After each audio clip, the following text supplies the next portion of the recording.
O Ministério da Economia confirma a liberação do FGTS, mas apenas uma parte do benefício vai ser liberada. 22 linhas de ônibus de Manaus têm redução na frota a partir de hoje. Profissionais da rede estadual de ensino recebem treinamento para identificar e prevenir suicídio nas escolas. E ainda, a preparação do Manaus Futebol Clube para os próximos jogos da Série D do Brasileiro. É agora no A Crítica na TV.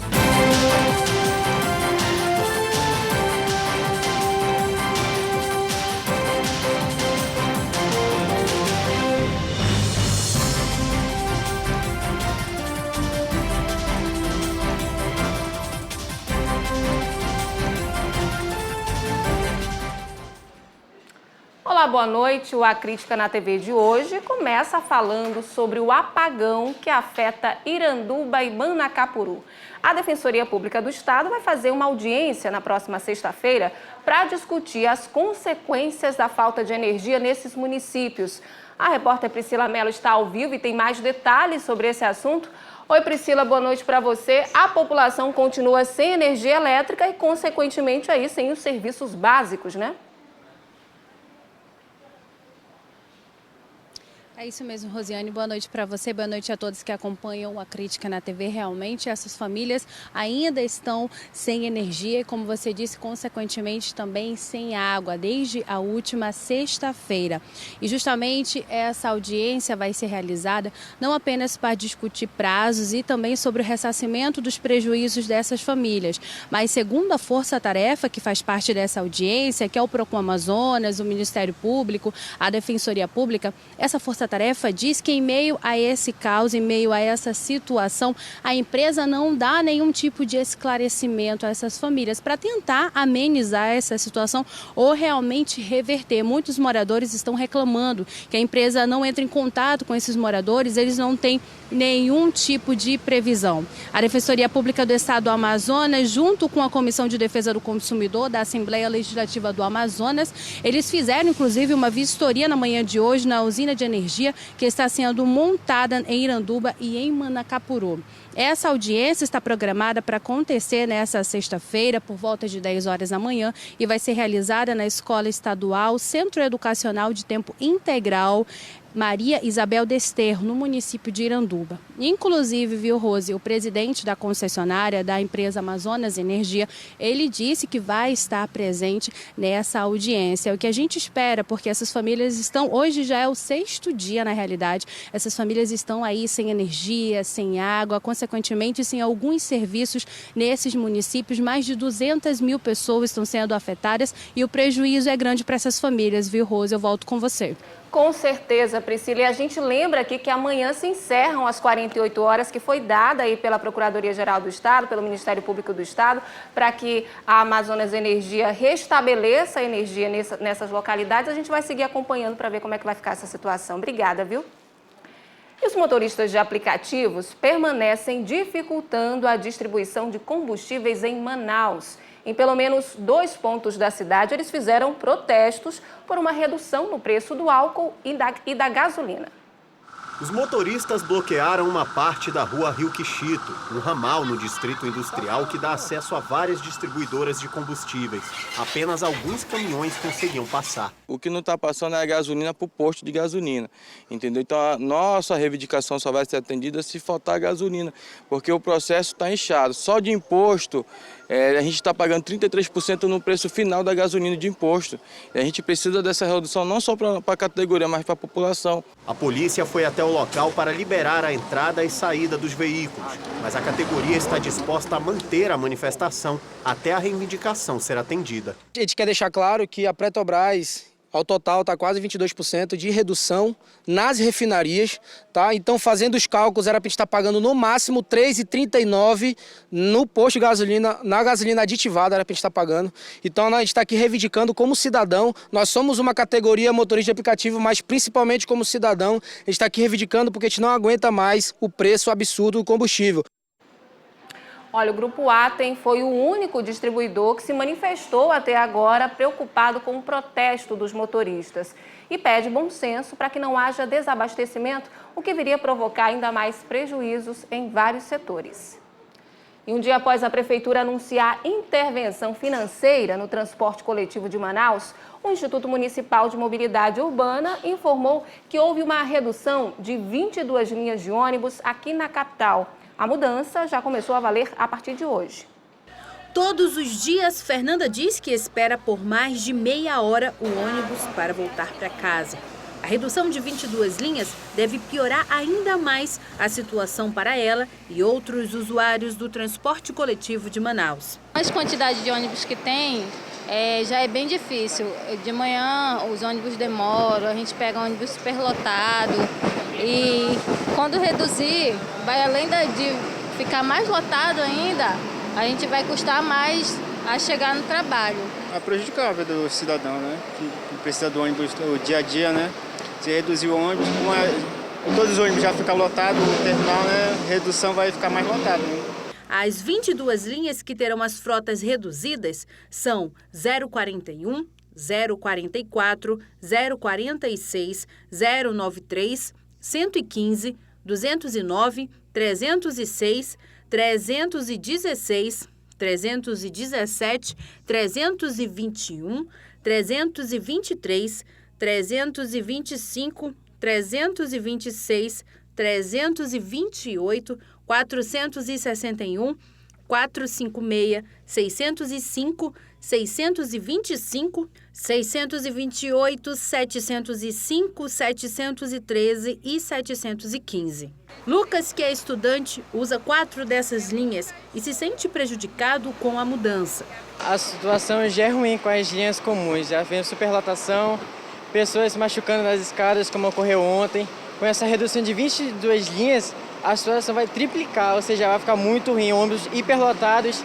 Eu, principalmente, vai aumentar minha chance de eu perder aula. De acordo com o Instituto Municipal de Mobilidade Urbana, essa mudança aconteceu porque houve uma redução de janeiro a junho deste ano no número de passageiros que estavam utilizando essas linhas aqui na cidade. O Instituto também informou que vai fiscalizar a operação dessas linhas para saber se o número atual vai atender à necessidade dos usuários do transporte coletivo na capital. Vamos ver, né? Já está em vigor uma lei municipal que garante ao cliente o ressarcimento em caso de compra de mercadoria com a data vencida. A norma já era prevista no Código do Consumidor, mas agora os estabelecimentos têm de fixar cartazes explicando esse direito que muita gente ainda deixa de lado. Robson raramente analisa a data de validade dos produtos e isso já até trouxe prejuízos. Eu tive que jogar fora mesmo. Eu não arrisquei de comer o produto vencido. Mas teve uma vez só. Mas o que ele não sabe é que, nesse caso, ele poderia pegar o dinheiro de volta ou trocar por um produto semelhante dentro da data de validade.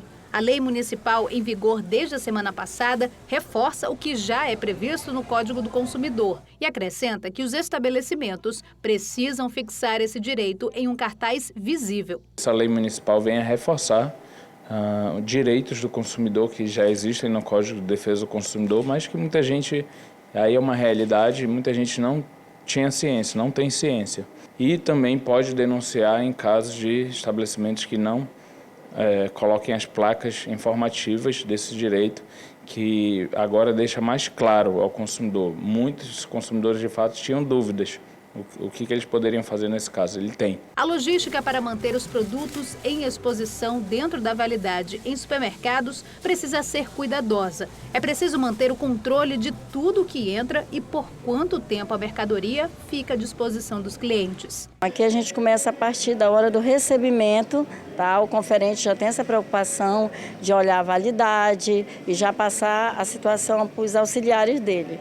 Então, na hora do armazenamento, da arrumação no depósito, já existe esse comportamento, né? Mas os consumidores também precisam ter atenção e verificar sempre por quanto tempo ainda vai poder usar o produto em casa. E se durar a validade de um mês depois, ou 2 meses, eu levo. Se for vencer daqui uns dias, eu não levo. E cuidado redobrado com alimentos que têm um tempo menor de validade.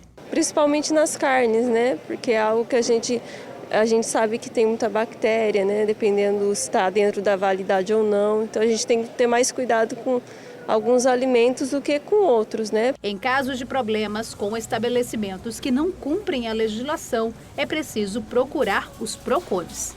O interessante é que ele busca inicialmente o próprio estabelecimento e, em caso de não conseguir efetivar a troca por outro produto igual ou outro de valor semelhante ou outro de valor superior, desde que ele pague a diferença, ele pode nos procurar, porque a própria lei traz como fiscal desse direito o PROCON Manaus. E olha, se você ainda tiver alguma dúvida e quiser fazer alguma denúncia, anote aí o telefone do PROCON Manaus, é o 0800 092 0111. E o portal A Crítica destaca que os 3 irmãos do senador e ex-governador do Amazonas, Omar Aziz, foram soltos hoje, após o término do prazo de 5 dias da prisão temporária. Amin e Mansur Aziz saíram do Centro de Detenção Provisória Masculino 1 no início da manhã e Murad Aziz deixou o local por volta das 5 da tarde, segundo a Secretaria Estadual de Administração Penitenciária. Os 3 são investigados na 5ª fase da Operação Maus Caminhos, que apura crimes de corrupção passiva, lavagem de dinheiro e organização criminosa. A defesa do trio informou que já corria na Justiça um pedido de habeas corpus parecido com o que soltou a mulher de Omar, Nejmi Aziz, no último domingo. Não houve pedidos de renovação da prisão temporária para nenhum dos presos. Também nesta quarta, Nejmi depôs à Polícia Federal sobre as acusações que ela sofre na Operação Vertex. E segundo a defesa, ela não se negou a responder. Na última terça-feira, o senador Omar Aziz, também investigado na Maus Caminhos, negou a participação no esquema criminoso que, segundo a Polícia Federal, desviou milhões em recursos da saúde no Amazonas. E você vai ver agora o resumo de notícias.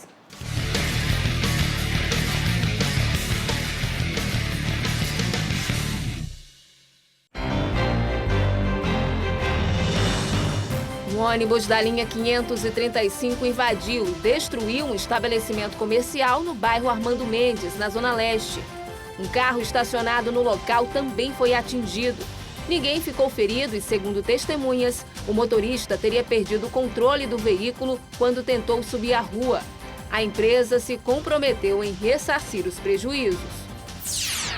44 pares de calçados falsos foram apreendidos em 2 lojas no centro comercial de Manaus.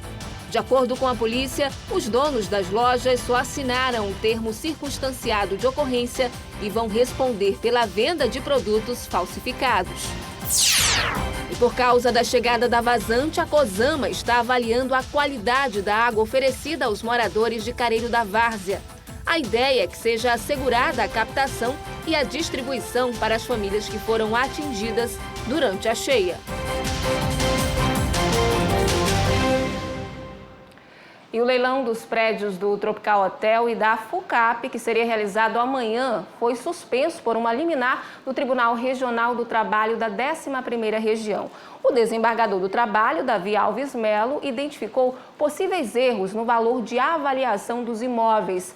Apesar de o pedido ter sido formulado pelo próprio Tropical Hotel, que tinha sido avaliado em 60 milhões de reais, está com os serviços então de hotelaria suspensos desde o mês de maio por causa de dívidas de mais de 8 milhões de reais com a Amazonas Energia. Já o prédio da FUCAP está avaliado aí em mais de 7 milhões de reais e acumula graves problemas financeiros desde 2016. Os bens móveis que serão leiloados na próxima sexta-feira, entre carros e motocicleta, estão mantidos. A Superintendência da Zona Franca de Manaus realiza amanhã, a partir das 10 horas, a primeira reunião ordinária do Conselho de Administração da SUFRAMA este ano. A reunião do CAIS também será a primeira nos últimos 10 anos a contar com a presença de um presidente da República. Jair Bolsonaro confirmou participação na reunião, que também contará com o ministro da Economia, Paulo Guedes. Devem ser analisados aí 88 projetos industriais que juntos somam mais de 600 milhões de dólares em investimentos. também devem ser gerados mais de 3.500 novos postos de trabalho e previsão de faturamento na ordem de 3 bilhões de dólares. Essas e outras informações você acompanha no portal acritica.com. E olha, além da pauta de projetos em votação durante a reunião do CAIS, também devem ser avaliadas alterações nos 3 principais marcos regulatórios referentes à implantação de projetos industriais e agropecuários. Membros do Movimento Brasil Livre no Amazonas vão percorrer a BR-319. A ideia é chamar a atenção das autoridades sobre a importância da pavimentação da rodovia. A caminhada deve durar cerca de 25 dias e está prevista para começar no próximo mês, percorrendo alguns pontos da BR-319, saindo de Humaitá até Manaus. O motivo de a gente estar fazendo esse ato é para chamar a atenção, porque a gente já tem, há 3 décadas, a gente sofre com promessas. Entra político, sai político e ninguém se posiciona com relação a ela. Então, a gente já está cansado de viver de promessas e a gente quer aproveitar uma posição bem positiva com relação ao ministro e justamente fazer essa caminhada para chamar a atenção não só das autoridades federais, mas também toda a população. Segundo os organizadores, mais de 30 pessoas devem participar da caminhada e prometem conversar com moradores próximos à rodovia para saber dos principais problemas nessas comunidades. Vamos recolher assinaturas, né, da galera que está ao redor, que sofre, né, diariamente a situação que, infelizmente, né, acaba prejudicando. Tem gente lá que está produzindo banana, cara, não tem como transportar, entendeu? Então, a agricultura vai melhorar com essa rodovia, não somente aqui no Amazonas, mas toda a região norte. E tem alguns países também sul-americanos, como o Peru também, que vai se beneficiar com essa rodovia. No início deste mês, o governador do estado, Wilson Lima, teve um encontro com o presidente Jair Bolsonaro para tratar justamente da repavimentação da BR-319. O presidente sinalizou de forma positiva sobre o assunto e também se comprometeu a participar de uma caravana que deve percorrer a rodovia ainda este ano. A seguir, o governo anuncia a liberação do saque do FGTS e do PIS/PASEP. A gente te explica como vai funcionar tudo depois do intervalo. Agora são 8h02.